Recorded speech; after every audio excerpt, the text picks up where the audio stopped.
that is the Dakota building down there. And it's a building that was constructed back in the 1880s and has always been a residential building. And it's housed a personal with more personalities than many people throughout history. And so today it's still a residential building and yet children still live in it. And so we're actually going to cross the street and take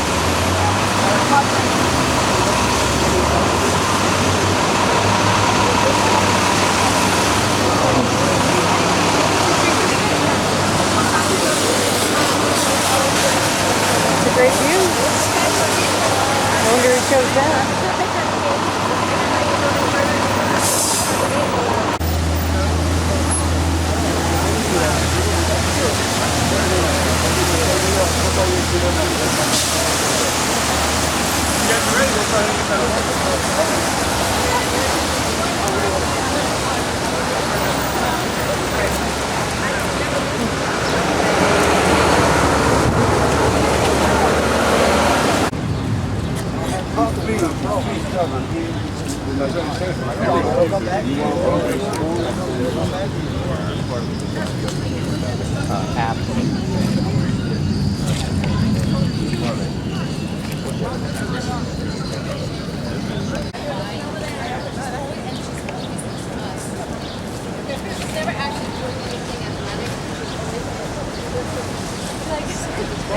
green space or an outdoor picnic, you had to make your way over to a cemetery.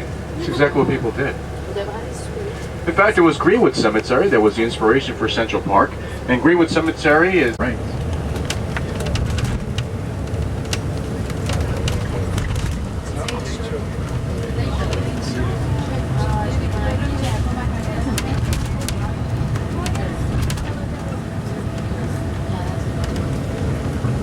And so that brings us into the Times Square area. Now, given the bright lights that adorn all the buildings located here, you know that you have arrived in Times Square. And as I asked you to keep an eye out for before, you do see these productions here. Mamma Mia, Chicago we saw before, that's a little further down, and Lion King, and Phantom of the Opera, and so many more. This is, again, that section of Broadway they call the Great White Way. So, of course, the Theater District and Times Square sort of overlapping, at least to some extent. And so that we're all on the same page, a square is defined as the intersection of two avenues. Typically, the intersecting culprit will be Broadway, as Broadway does traverse the city in Times Square. I'll run through some of that very briefly as we make our way down. Over here on 46th Street, 46th Street between 8th and Broadway, 46th Street to the right, you're going to see the TKTS booth. That is where you go to find half-price Broadway show tickets for productions the day of. So if you have no other plans for the evening, you can make your way over to the TKTS booth. Well, maybe not, because the tour takes you a little too late, but the TKTS booth, you'll find your half-price Broadway show tickets for productions such as Chicago, Spamalot, Young Frankenstein, Phantom of the Opera, Avenue Q, and many others. Now, what's available tends to vary depending on the day, so it's entirely up to chance what's available, but there's typically a nice selection of 12 to 14 different shows to choose from. Also here in Times Square, you'll find a number of television studios. Coming up to the right on the second floor would be NTV Studios, TRL filmed there. One block up on the left, you'll see the scrolling tickers just above ABC Studios, and they film Good Morning America there for those of you willing to wake up at some ungodly hour of the morning and want to be on TV. That's where you go do it. Wave through the windows. And coming up on the left side of the bus, you'll be able to see just above your heads a famous ticker of Times Square that's been informing New Yorkers and, well, informing New Yorkers of breaking news throughout history, from the crash of the stock market to the landing of astronauts on the moon.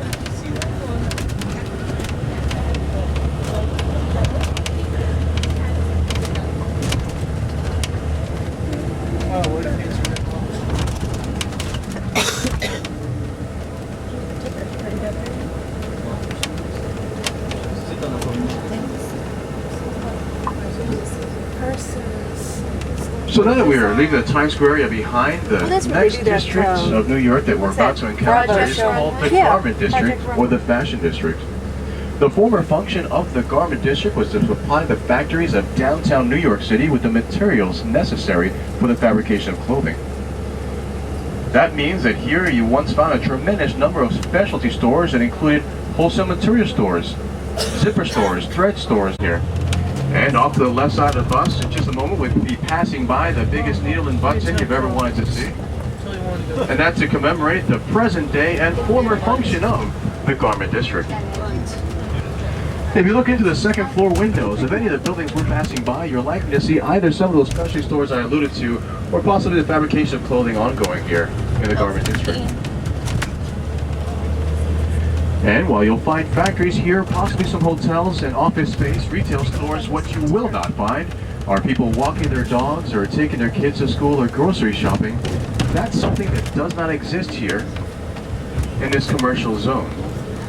Now, we discussed that already when we were on the Upper West Side, but what happens is, now that you're here, you can see that these really are all daytime businesses. And so once these daytime businesses shutter down at the end of the day, there's nothing left on the city streets. With no residents to cater to, there are no bars or restaurants here. With no major attractions, no visitors to the area. And the only thing left at the end of the day are tremendous piles of garbage that stack the city streets. More on that in just a moment, but this is Macy's, located off to the left, the world's largest department store, and part of the many department stores that line 34th Street here. 34th Street is where the garment district seems to culminate, with a tremendous number of department stores. You'll find H&M, Old Navy, Macy's, Victoria's Secret, Daffy, Strawberries, Conway, Kmart, and many others. So this is certainly the department store shopping district of New York, if there is such a thing. Along our way down, I'll point out a number of other shopping districts. Garden is a major arena located here in the middle of Manhattan Island. It's the home of the Knicks. Look over to the right, you'll see the rounded building that's the actual arena. It's the home of the Knicks. It's where the Rangers ballot out on the ice. It's where you have the Barnum and Bailey three-ring circus when they're in town. This and many events taking place right here at Madison Square Garden.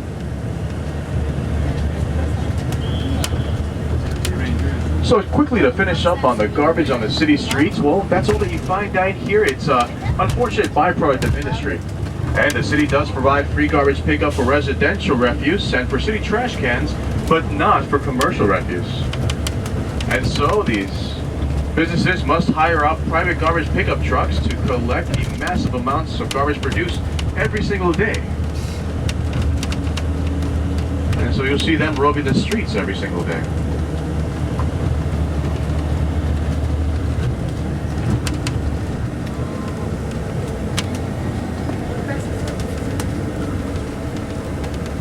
Door, and it's, as I understand it, that would be an influence of the Dutch style of architecture on early New York City left.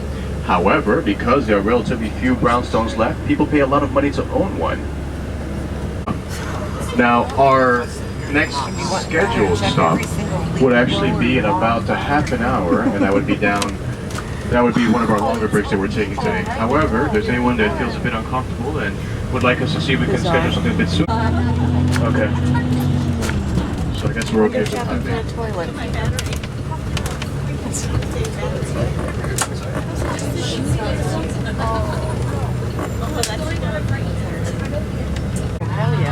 We got a chance to do it all today. See New York, visit the parade.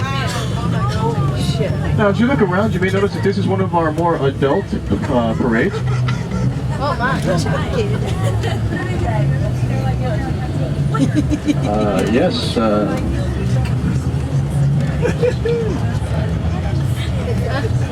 not really that funny. First gay pride parades, everything. Yeah. Pick the best day for New York. We don't have those in I never get it. That right. That square would be Madison Square. Typically, we would stop off and show you a bit more of Madison Square. Unfortunately, we were not able to do that, and that is because of the parade, so we apologize for having to bypass that particular stop. And Madison Square, as I mentioned before, is one of those intersections where you do have Broadway coming. Now here, they're renovating this open space a little bit, but typically here is where you would find the farmers market on the weekends. And throughout the summer, throughout all of New York City, you'll find a tremendous number of open-air markets on the weekends, particularly. So you have farmers markets where it's locally grown produce. Really the key is to know what you want and just go out and find it. But in just terms of general terms, every neighborhood, or most neighborhoods, will offer a little bit of something. It just depends what you're looking for. So let's see, in this, where are we? 17th Street and Park Avenue. You know, one place I'd like to go that's not terribly far from here is down.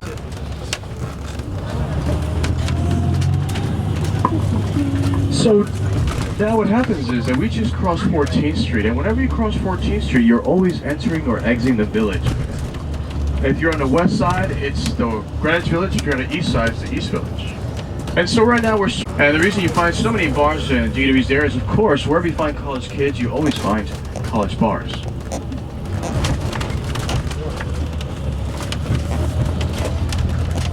But we will be passing by the Greenwich Village a little bit later on in our tour, and so don't worry, we will go into the character of the village a little bit and see a bit of the history of the village.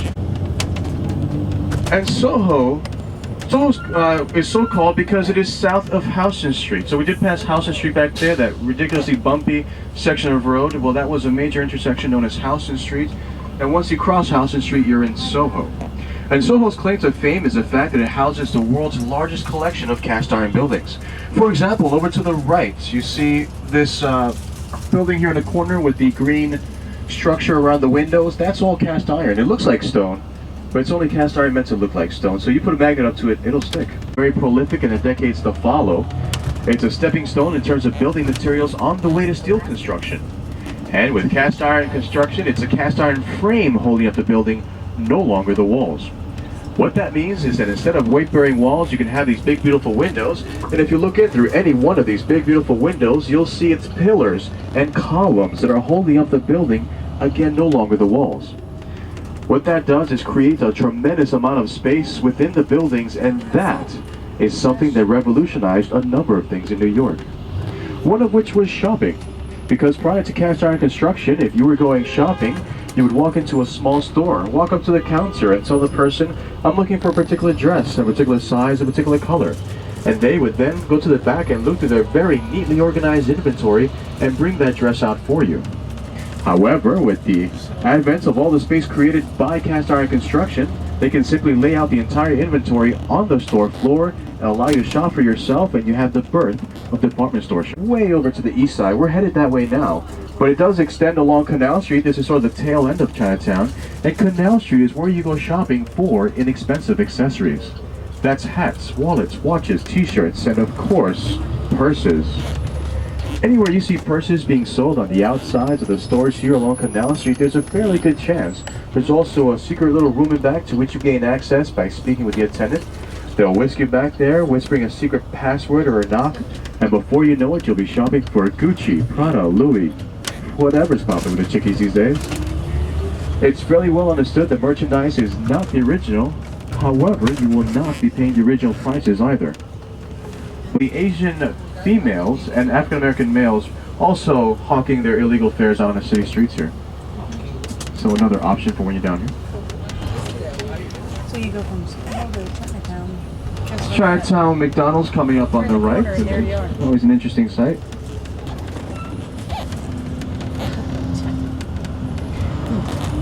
Now, if you've taken the time to walk through Chinatown already, or if you do at some point throughout your stay, you may notice a terrific number of aromas, scents, and odors that are part of the culture and the character of Chinatown. The reason being that for most Americans, certainly for most New Yorkers, the practice is you go shopping for your groceries about once a month. You stock up on all your frozen meats and veggies and dry goods, and for the most part you're set. But with the Chinese, it's a very different cultural practice, and they believe in buying everything fresh the day of. Which means a trip home also means a trip to the market to pick up that evening's dinner or groceries. And that produces a tremendous level of demand that requires the low end.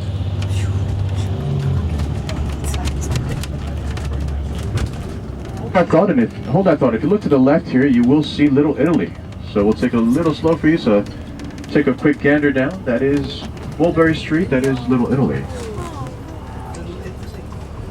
Okay, so you're in China, now you're in Italy. So, Little Italy does sit here in the middle of Chinatown, the place where you can get your groceries and dinner so inexpensively, but it sits right in the middle of Chinatown because once upon a time, all of this was Little Italy. Most of what's Chinatown and other segments running into Soho a little bit were all a part of Little Italy. But the way that immigration patterns work is, so we turn a corner and we're still in Chinatown. I don't know if you guys have noticed, but Chinatown is rather expansive. It's actually the largest Chinatown outside of mainland China.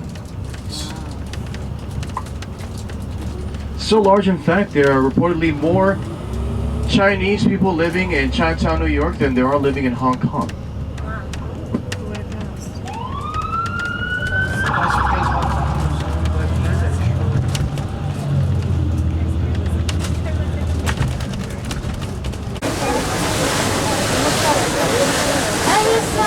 That's the prison, huh? It's like Alcatraz.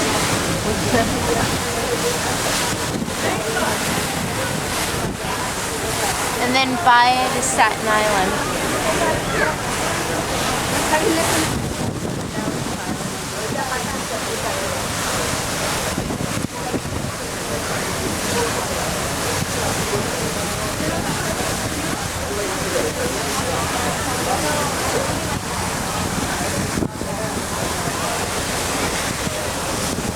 It's over there somewhere.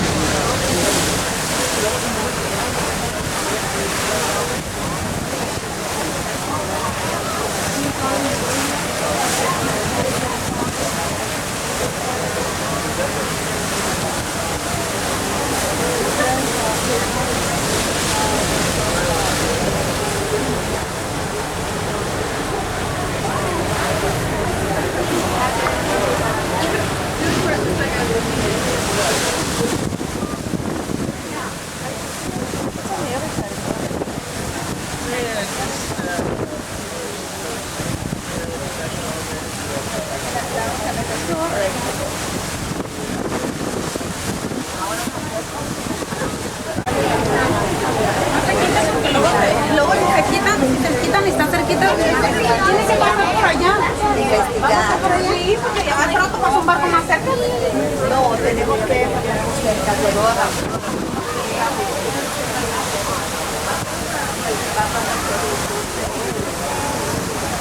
Sí, como que enseña aquí. Yo creo que está enseñando de qué lado.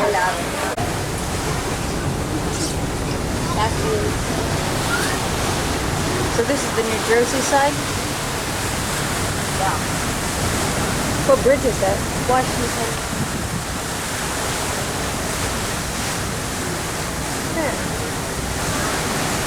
Mom, isn't that the one that we almost accidentally? Yeah, you almost got onto that. It kept going up 46. Yeah, That's what connects Jersey to. alright, so this is the Jersey side and that's why nobody's over here. I got you.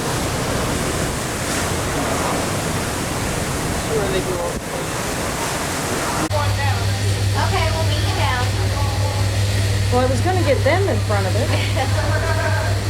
And then they left. I think it's a little bit...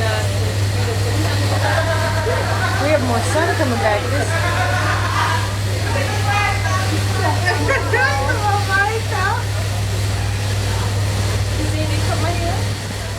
Get the prison in Ellis Island.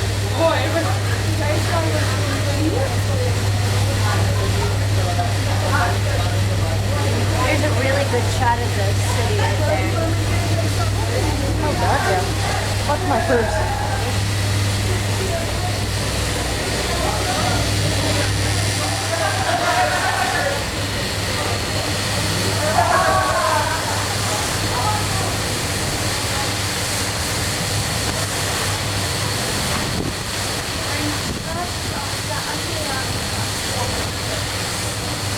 For 250 years old, and much of the structure is still the original. You'll find the original spider chandeliers, the original pulpit, and even the original pew where George Washington used to go to pray. What's also fairly remarkable about St. Paul's Chapel is the fact that it was used as an aid station during the recovery efforts after September 11th. St. Paul's Chapel was one of the only buildings, or pretty much the only building in the entire area that was not affected by the collapse of Twin Towers. Even given its proximity, not a single window imploded, which was the case for all the offices and all the windows across the street from us on the left now, and for those on the all around the Trade Center site itself. If you walk into St. Paul's Chapel now, and it is open to the general public most days during the daytime hours, you'll walk in and you'll see lots of memorabilia left behind from those recovery workers. You'll see letters, you'll see badges and pictures. And it still does have an active Episcopal congregation, so you might even walk in on services if you head into St. Paul's Chapel.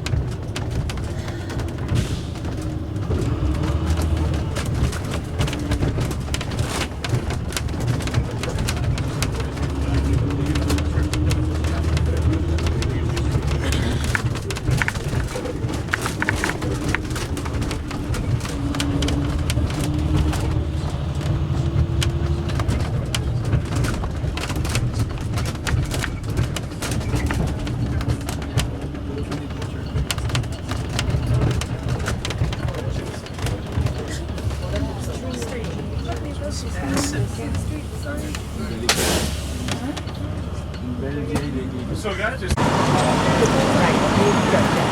wait. Let me make sure before I lie to you.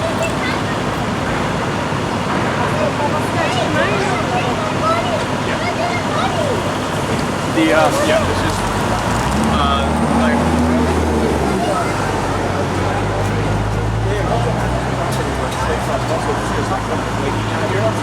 That's what brownstone does. It wakes up. It looks like a fish when you're eating a fish. That's exactly what brownstone does.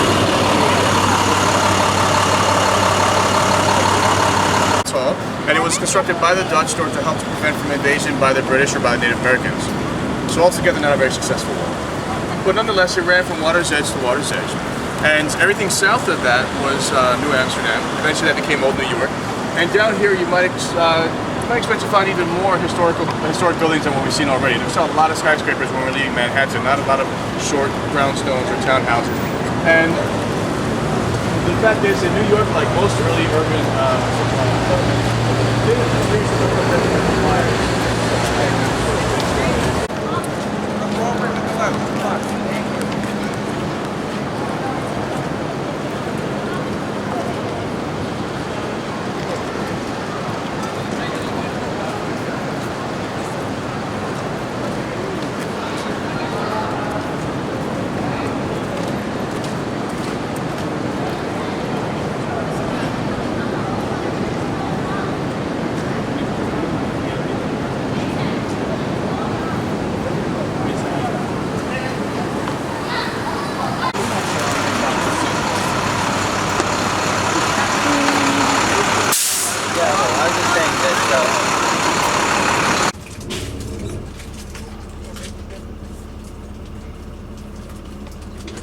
Inside of Fort Clinton, as they call it, you would have to pick up your tickets if you're catching the Liberty Island ferry. After you pick up your tickets, you would go inside the white building behind it and you would get online in order to catch the ferry out to Liberty Island. Sometimes the line can go inside the building, in which they have those the gates to sneak around, sort of like at an amusement park. So you have to snake around, then it exits the park, then it goes around the park, then it goes out into the street, and then you line up starting on the sidewalk. So the line's there sometimes 2.5 hours to get onto the boats. And once you get there, most people are not allowed inside the Statue of Liberty. You have to have a special ticket at a much higher cost to get inside the Statue of Liberty. So taking a Staten Island ferry as we did is a very attractive alternative. You know. No, oh crap. Oh crap.